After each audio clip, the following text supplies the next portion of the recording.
청파학생 여러분들, 벌써 1월도 중순을 지나가고 있습니다. 추운 겨울 날씨에 방에만 있지 말고 씩씩하게 야외에 나가 추위와 싸워서 이기세요. 이기는 것이 능력입니다. 능력은 습관에서 나옵니다. 좋은 습관이 우리를 능력 있는 사람으로 만듭니다. 기도하는 습관, 말씀 보는 습관, 이런 것이 우리를 영적 능력 있는 사람으로 만드는 것입니다. 오늘 이 시간에는 영생이란 무엇인가 라는 제목으로 말씀을 나누겠습니다. 영생을 얻기 위해서는 믿어야 한다는 것입니다. 그렇다면 영생이란 무엇입니까? 영원히 사는 생명을 말합니다. 사도 요한은 요한복음을 기록하면서 생명과 영생, 이 두 단어를 구분하지 않고 사용하였습니다. 이것은 사실 굉장한 의미를 가지고 있습니다. 하나님에게 있어서 생명이란 영원히 사는 생명밖에 없습니다. 기간이 정해진 생명이란 존재하지 않습니다. 하나님에게 있어서 생명은 꼭 영생을 가르칩니다. 하나님은 인간들의 생명을 생명이라고 여기지 않습니다. 야고보서 4장 14절, 내일 일을 너희가 알지 못하는 도다. 너희 생명이 무엇이냐? 너희는 잠깐 보이다가 없어지는 안개니라. 그렇습니다. 하나님이 보시는 사람들의 생명은 아침에 잠시 생겼다가 해가 뜨면 사라져 버리는 안개에 불과한 것이 우리 육신의 생명입니다. 장차 우리가 하나님과 함께 천국에서 누릴 영생에 비하면 생명이라고 할 수 없는 그런 것입니다. 그러므로 하나님은 생명이라는 말을 영생과 같은 뜻으로 사용하고 있습니다. 성경에서 영원한이라는 형용사가 붙은 말이 세 가지가 있습니다. 첫째는 하나님입니다. 하나님은 영원한 하나님이십니다. 둘째, 그의 나라입니다. 그의 나라는 영원한 나라입니다. 셋째는 하나님이 우리에게 주시는 생명은 영원한 생명입니다. 그러므로 영생이란 영원하신 하나님, 그분 자신의 생명을 가리키고 있습니다. 하나님은 태어나지도 않고 병들지도 늙지도 죽지도 않는 영원하고 지존하신 분이십니다. 그렇기에 영생을 얻은 우리는 죽고 사는 과정을 통과하지 않고 새로운 생명을 소유하게 되는 것입니다. 이것이 바로 영생입니다. 첫째, 값으로 따질 수 없는 영생. 주께서는 이 귀하디 귀한 영생을 우리에게 선물로 주신다고 말씀하십니다. 이 귀한 영생을 값으로 따질 수가 있습니까? 절대 그럴 수 없습니다. 어떤 부자 청년이 예수님을 찾아와서 내가 어떻게 하면 영생을 얻을 수 있습니까? 하고 물었습니다. 예수님은 그가 부자인 것을 아시고 그에게 내 가진 재산을 다 팔아 가난한 자에게 주라. 그리고 너는 나를 쫓으라. 그러면 내가 영생을 얻을 것이라고 말씀을 하셨습니다. 이 말을 들은 청년은 너무나 큰 충격을 받았습니다. 자기가 영생을 얻기 위해 치러야 할 값이 너무 지나치게 비싸다고 느낀 것입니다. 영생을 자기 재산을 다 포기해야만 얻을 수 있는 것으로 생각했던 것입니다. 그러자 그는 깊은 고민에 빠져 슬픔을 안고 집으로 돌아갔습니다. 이 부자 청년의 이야기는 우리가 어려서부터 수도 없이 많이 들은 에피소드입니다. 저는 장로 취임하기 전에 기도원 용사학교에 가서 교육을 받았는데 성극을 파트별로 나누어 진행을 했습니다. 그런데 우리 팀에게 주어진 미션이 바로 부자 청년 이야기였습니다. 제가 좀 있어 보였는지 부자 청년 역할을 맡으라고 하였습니다.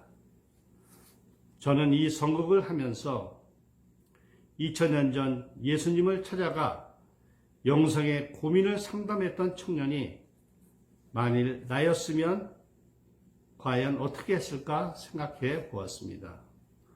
과연 나는 모든 것을 가난한 사람에게 다 나눠주고 예수님을 따랐을까?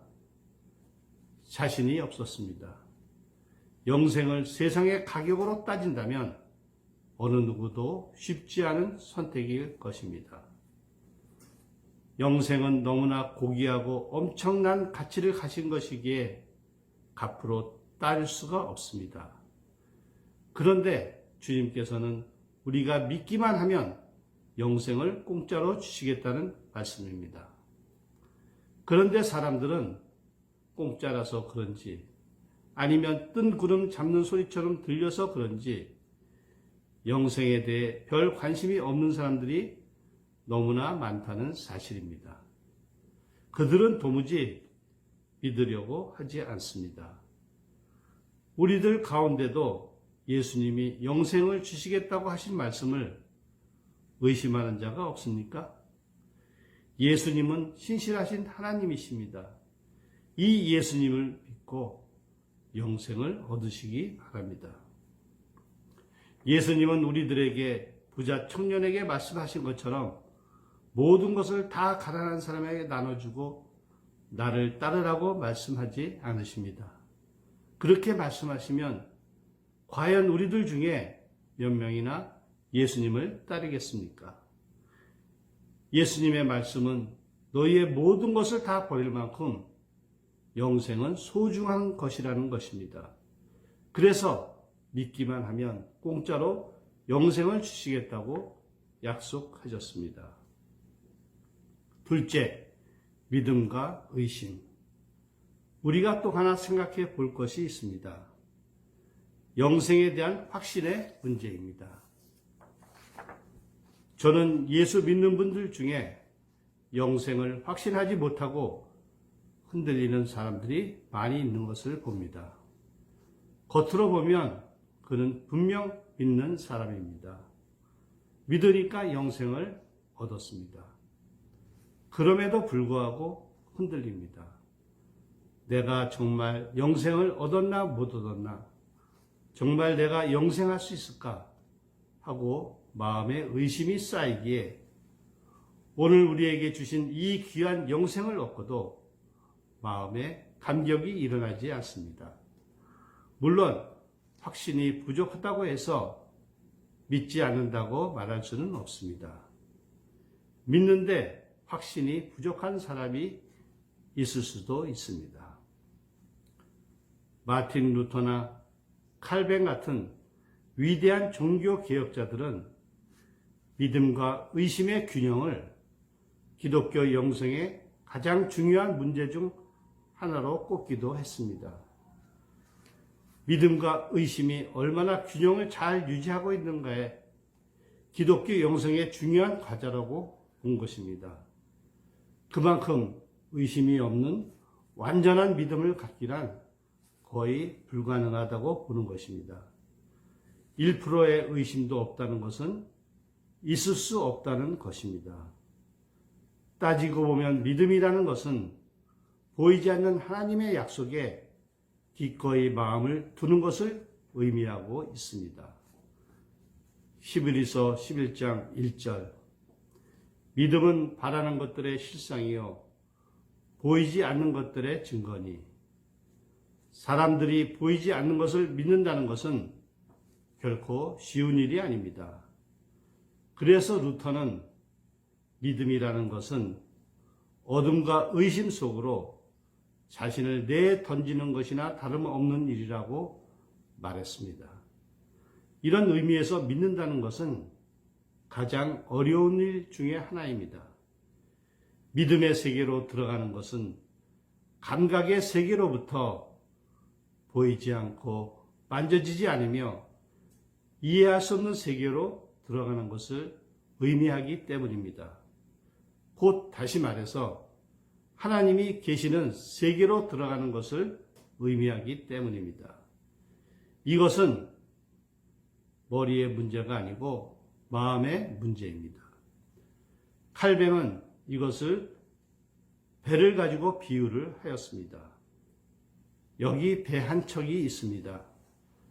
이것은 분명한 사실입니다. 배가 정말 있으니까 있는 것입니다. 그러나 그 배를 탈 것이냐 안 탈 것이냐는 마음의 문제입니다. 타느냐 마느냐를 가지고 우리 마음에 혼란이 일어날 수 있습니다.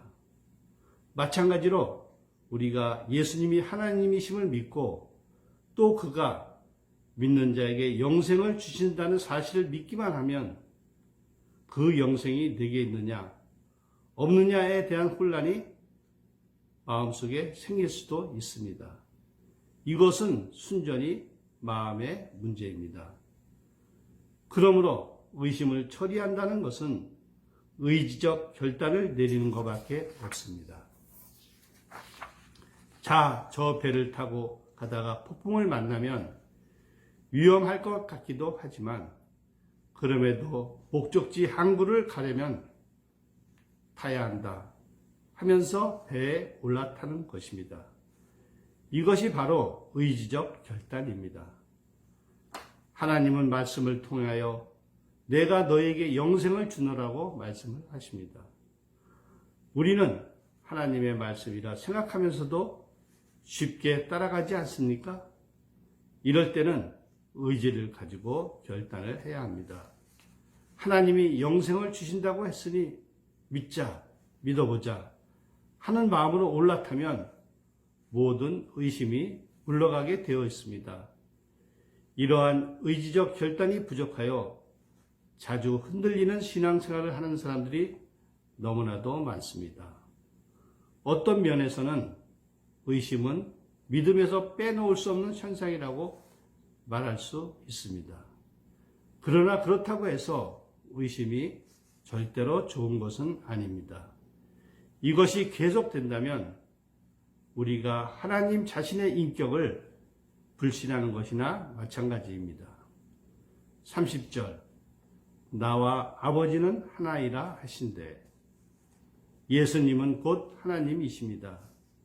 하나님이 자신의 인격을 걸고 자기의 이름을 걸고 내가 너희에게 영생을 주노라. 내가 너희 생명을 전적으로 보장한다. 말씀하시는 것입니다. 우리가 번지 점프를 하게 되면 우리는 수많은 생각을 하게 됩니다. 혹시 줄이 끊어지지는 않을까? 또 줄이 너무 길어서 바닥에 부딪히지는 않을까?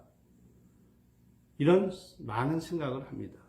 하지만 안전하다는 믿음을 가지고 뛰어내리면 아무 일도 생기지 않고 성취감을 맛보게 될 것입니다. 믿음은 의심을 동반하지만 마음으로 믿음은 하나님의 세계로 들어가 영생을 얻는 진리의 길이 될 것입니다. 자, 우리 기도드리겠습니다. 사랑의 주님, 의심 많은 저희들에게 영생을 선물로 주심을 감사드립니다.